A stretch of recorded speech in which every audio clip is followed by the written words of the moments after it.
स्वामी विवेकानंद के जीवन की कहानियाँ। अध्याय भाग 22। ईश्वर के प्रति विद्रोह। नरेंद्र का चरित्र अपनी माँ से बहुत प्रभावित था। वे एक धर्मपरायण महिला थी, मगर इस घोर विपत्ति में उनका विश्वास भी डोल लग गया।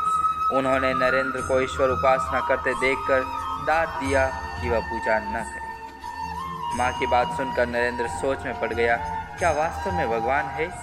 यदि है तो वह मेरी प्रार्थना क्यों नहीं सुनते?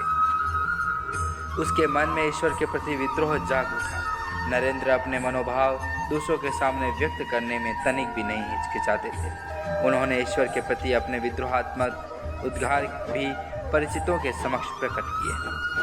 परिणाम स्वरूप नरेंद्र की चारों ओर निंदा होने लगी, लेकिन नरेंद्र को दूसरों के द्वारा दी गई निंदा प्रशंसा से कोई सरोकार नहीं था।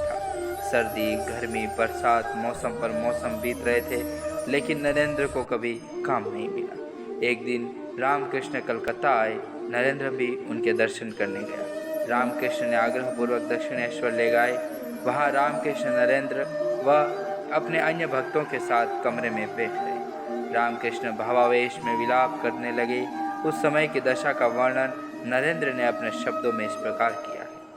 मैं अन्य लोगों व ठाकुर जी श्री रामकृष्ण के साथ एक कमरे में बैठा था।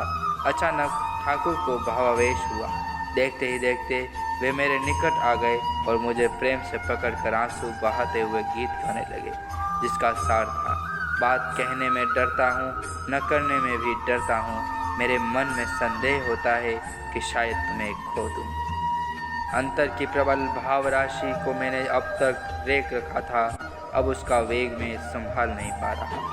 ठाकुर की तरह मेरी आंखों से भी अश्रुधारा बह निकली। हमारे इस आचरण से वहाँ बैठे लोग आवावक्त रहे। भावनाओं के वेग से बाहर निकलते हुए ठाकुर ने हंसते हुए कहा, हम दोनों में वैसा कुछ हो गया है। जब सब लोग चल गए तो उन्होंने मुझसे कहा, मुझे पता है तू माँ काली के काम से संसार में आया है।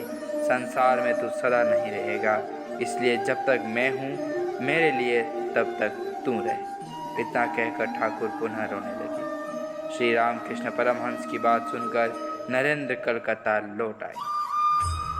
यह तो नरेंद्र को भी अनुभव होने लगा था कि उनका जन्म साधारण मनुष्यों की भांति धनोपार्जन के लिए नहीं हुआ है। इसी कड़ी में आगे बढ़ते हुए नरेंद्र कृष्ण दामोदर दास मोदी ने भी इन्हीं का मार्गदर्शन पाया और आज उन्होंने अपनी शपथ ग्रहण की।